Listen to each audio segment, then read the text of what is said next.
जीवन और मृत्यु दोनों जीवन के दो अटल सत्य हैं। जिसने जन्म लिया है उसे मृत्यु प्राप्त होनी है, यही नियति। अब एक बात है, मृत्यु सभी को आती है, जीवन जीना सबको नहीं है। समस्त जीवन व्यतीत कर जाते हैं किंतु जीवन जी नहीं पाते, समझ ही नहीं पाते करना क्या है। जीवन जिए तो जिए कैसे? जीवन जियो तो उस दिए की भांति जो अपनी लौ से असंख्य दियों को प्रकाश देता है, जो बुझते बुझते भी अंधकार से लड़ता है। कदाचित इसीलिए जहां दिए को रखा जाता है उस स्थान को पूजा जाता है, उसे पवित्र माना जाता है। एक बात तो है, मृत्यु सभी को आनी है, चाहे मैं, चाहे आप, चाहे हर कोई एक न एक दिन संसार से जाने वाला है। किंतु आपने इस जीवन में किया क्या, ये महत्व रखता है। और जिसे जीवन जीना आ गया वो मृत्यु के पश्चात भी जीवन जीता है, वो अमर बन जाता है। आप भी यही कीजिए और मेरे साथ प्रेम से कहिए, राधे राधे। कहा जाता है व्यक्ति को अपने चरण दृढ़ रखने चाहिए, कि जहां चरण होंगे उसी के अनुसार मार्ग होगा, उसी के अनुसार लक्ष्य भी होगा। किंतु क्या केवल इन चरणों पर ध्यान देना ही पर्याप्त है? नहीं, इससे कहीं अधिक महत्वपूर्ण होता है आचरण। जैसा आपका आचरण होगा उसी दिशा में आपके चरण होंगे। यदि आपका आचरण उचित हुआ, श्रेष्ठ हुआ, तो देखिए आप पर्वत के शिखर पर भी पहुंच सकते हैं। किंतु यदि ये उचित ना हुआ तो आप उसी शिखर से नीचे धरा पर भी गिर सकते हैं। हाँ, गति के लिए चरणों पर ध्यान देना अति आवश्यक है, किंतु प्रगति के लिए आचरण ही अति आवश्यक है, उसके बिना नहीं होगा। आइए मेरे साथ प्रेम से कहिए, राधे राधे। कई बार मनुष्य अतीत को देखता है, आज अहंकार में भर जाता है। कभी वर्तमान को देखता है, भविष्य के विषय में सोचता है, मद में चूर हो जाता है। क्यों नहीं समझ पाता एक सरल सी बात, ये सृष्टि जो है, ये सृष्टि एक चक्र है जो बार बार आपको दोहराएगी, कठिन से कठिन परीक्षाओं पे आपको उतारेगी, जिस पर आपको उत्तीर्ण होना ही है। जो कल था वो आज नहीं है, ये सभी को ज्ञात है। जो आज है वो कदाचित कल नहीं होगा, ये भी आपको मानना होगा। एक मुस्कुराहट के साथ आपको शांत रहना है और कभी भी इस मन में अहंकार उत्पन्न होने नहीं देना है। बनिए उस हिमखंड की भांति। कदाचित वो इसलिए इतना ठंडा रहता है क्योंकि उसे ज्ञात है वो कल जल के रूप में था, आज बर्फ के रूप में तो है, किंतु कल पुनः वो जल के रूप में ही जाएगा। स्वयं को शांत रखें। कदाचित आज आप सफलता के शिखर पे हो, कदाचित ना। आपको हर एक दिन अवश्य देखना है, बस निरंतर प्रयास करते रहिए, हर परिस्थिति के लिए सज्ज रहिए और इसे संतुलन मिला है। आपका कल हो आज या कल, आपके अच्छे दिन हो या बुरे दिन, सब पवित्र हो जाएंगे। तो आइए और मेरे साथ प्रेम से कहिए, राधे राधे। क्या आपने कभी दर्पण देखा है? क्या हम में से ऐसा कौन है जिसने दर्पण नहीं देखा? सभी ने दर्पण देखा है, दर्पण में स्वयं का प्रतिबिंब भी देखा है। किंतु किसने सोचा कि उस दर्पण के पीछे क्या है, उस प्रतिबिंब के पीछे क्या होगा? होता कुछ ऐसा है कि उस कांच के पीछे एक धातु की परत चढ़ाई जाती है, जिस कारण से जब हम देखते हैं तो हमें अपना प्रतिबिंब दिखता है। अर्थात कांच को कुछ इस प्रकार कर दिया गया है कि प्रकाश जिस ओर से जाता है उसी ओर पुनः वापस लौट के आता है, तभी वो दर्पण कहलाता है। यही है जीवन का सत्य भी। यदि हम अपना पूरा ध्यान केवल लक्ष्य की ओर केंद्रित करते हैं, यहां वहां नहीं भटकते हैं, तो ना केवल हम अपना लक्ष्य प्राप्त करने में सफल होते हैं, बल्कि हम दूसरों का मार्गदर्शन करने में भी सफल होते हैं। तो क्या आप बनना चाहेंगे ऐसा व्यक्तित्व? चयन आपका है। राधे राधे। सोच, ये सोच सच बनकर सामने आती है, ये कठोर सत्य है, क्योंकि सोच ही वो बीज है जो सत्य रूपी पौधे को जन्म देता है, उसे विकसित करता है। अब सोचिए, यदि ये बीज ये अकड़े का हुआ तो ये छाया नहीं, ये केवल कांटे देगा। वही यदि ये बीज बरगद का होगा तो वो एक ऐसे वृक्ष में विकसित होगा जो अनेक वर्षों तक अनेक पीढ़ियों को छाया देगा, पंछियों को घर देगा। उसी प्रकार ये सोच, यदि ये सोच छोटी सोच हुई तो आपको शंकाएं ही देगी, यदि ये सोच बड़ी हुई तो आपको समाधान देगी। तो सोच समझकर अपनी ये सोच चुनिए। ये सोच आपको शंका भी दे सकती है, समाधान भी दे सकती है। क्या चुनेंगे आप, शंका या समाधान? छोटी सोच या बड़ी सोच? चयन आपका है। आइए मेरे साथ प्रेम से कहिए, राधे राधे। हम मनुष्य कितने विचित्र होते हैं। जब भूल हमसे होती है तब हम चाहते हैं समझौता।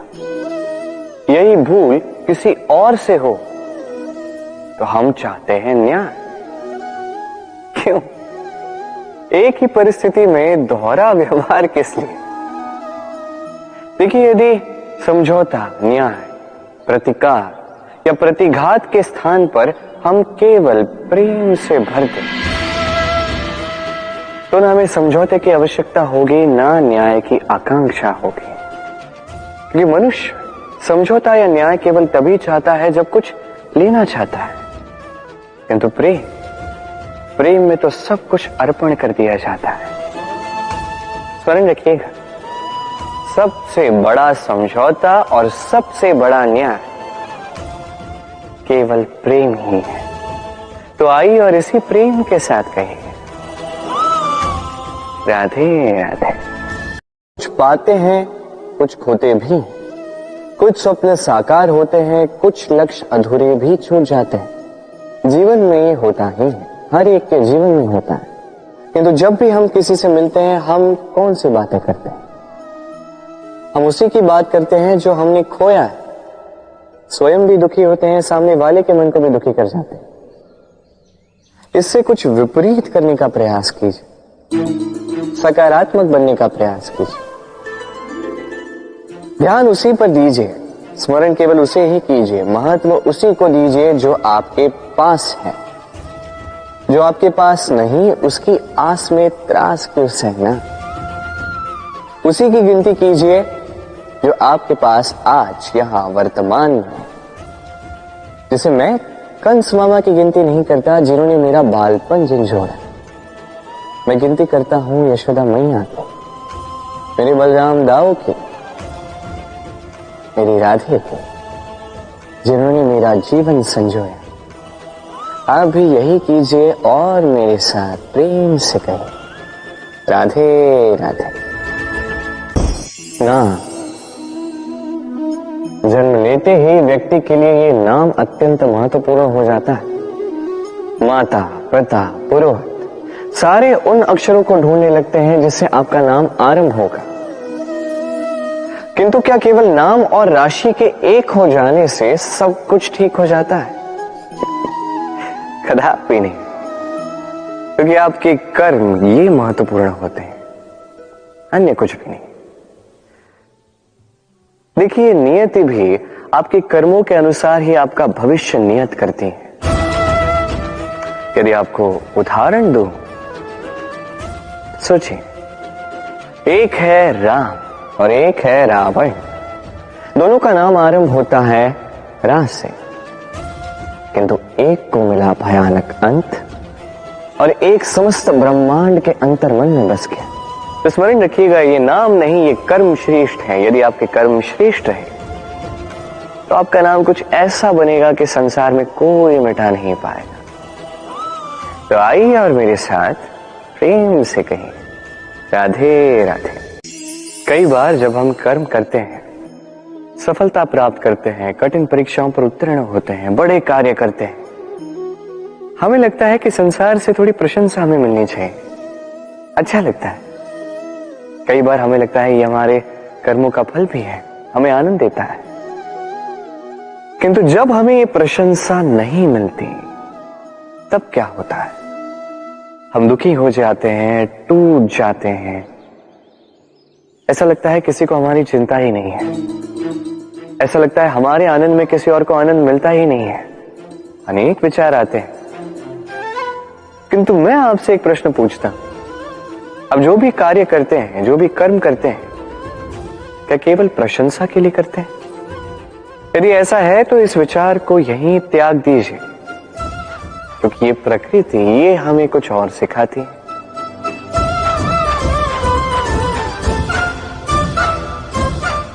इस पुष्प को देख लीजिए,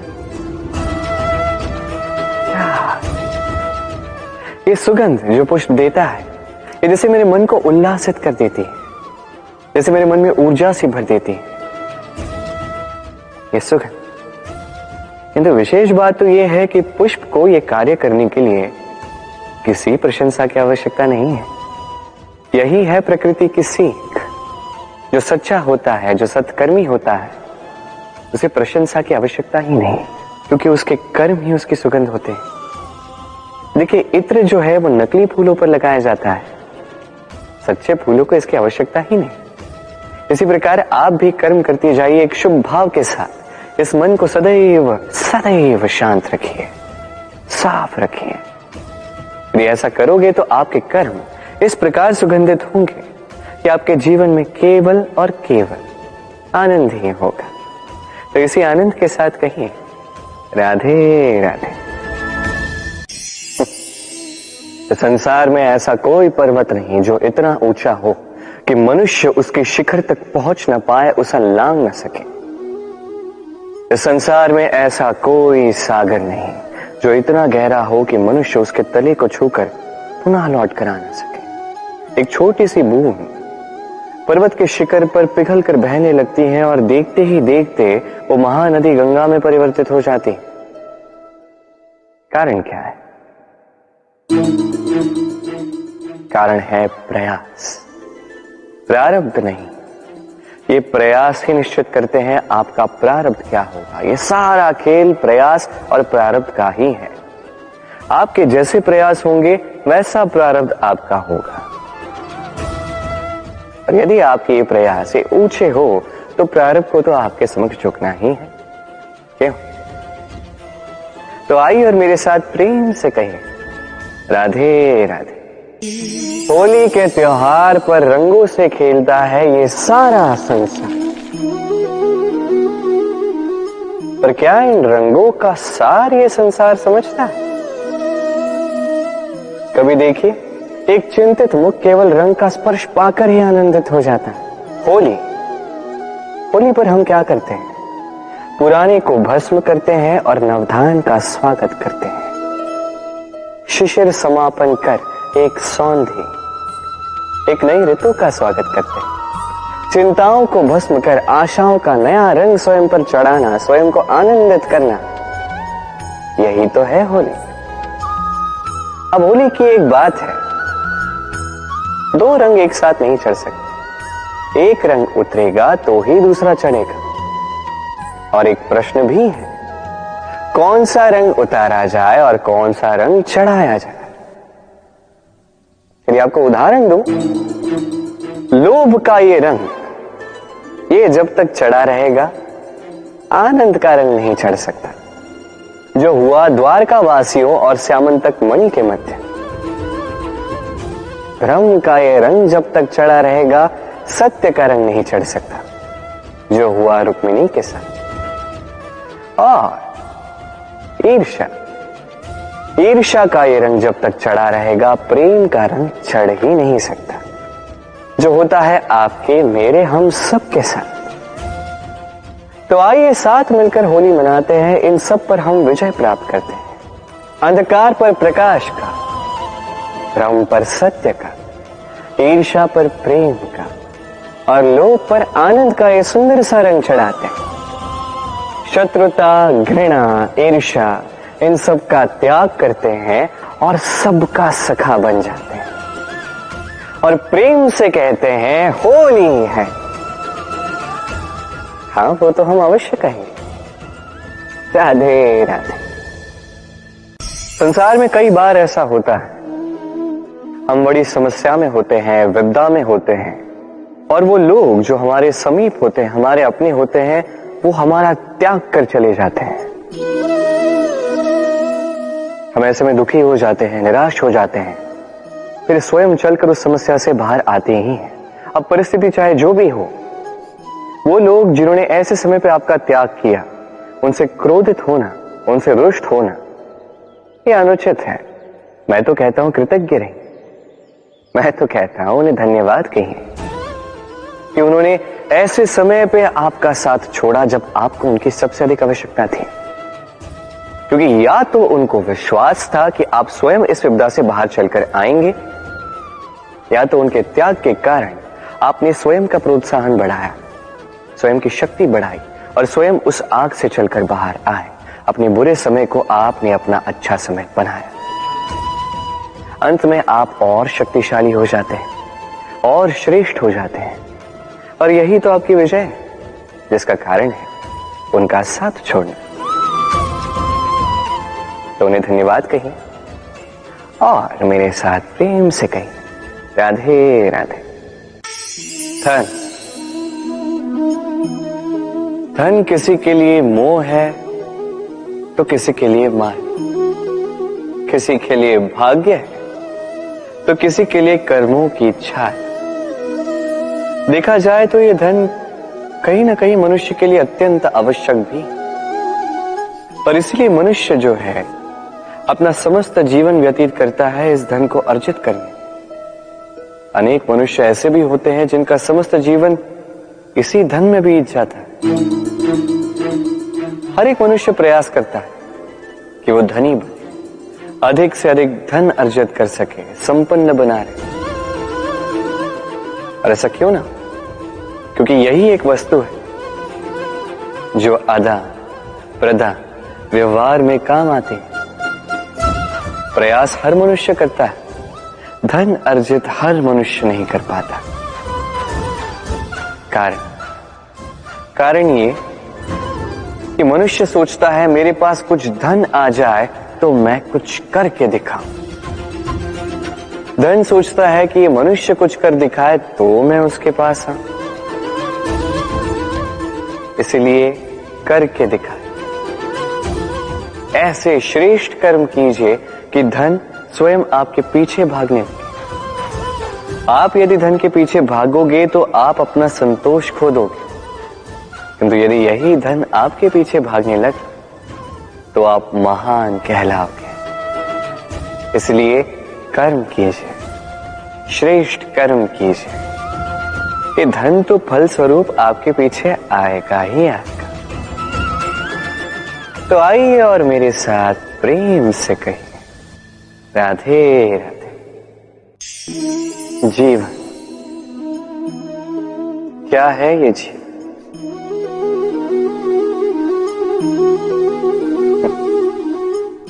ये प्रश्न सबके मन में आता है। सबका मन इसी प्रश्न से चिंतित रहता है क्या ये जीवन? इसका उद्देश्य क्या है? करे क्या इस जीवन में? क्या ये जीवन कुछ पाना है या ये जीवन कुछ खोना है? क्या ये जीवन वो है जहां हमें परमात्मा के पीछे जाना है या हमें स्वयं को अपने सपनों के पीछे दौड़ाना है? क्या है ये जीवन? ये जीवन अत्यंत सरल है, एक शांत जल की भांति है, एक दर्पण की भांति है। ये जीवन है ठीक एक दर्पण की भांति। दर्पण क्या करता है? आपको वही दिखाता है जो आप करते हैं। आप मुस्कुराकर दर्पण में देखिए, दर्पण आपको आप ही का मुख दिखाएगा मुस्कुराते हुए। आप रूठ कर दर्पण में देखिए, दर्पण आपको वही दिखाएगा। आप खिलखिलाकर दर्पण में देखिए, दर्पण आपको वही दिखाएगा। यही है जीवन, एक दर्पण की भांति। ये मत सोचिए कि इस जीवन ने आपको क्या दिया है। सोचना ये है कि आपने इस जीवन को क्या दिया।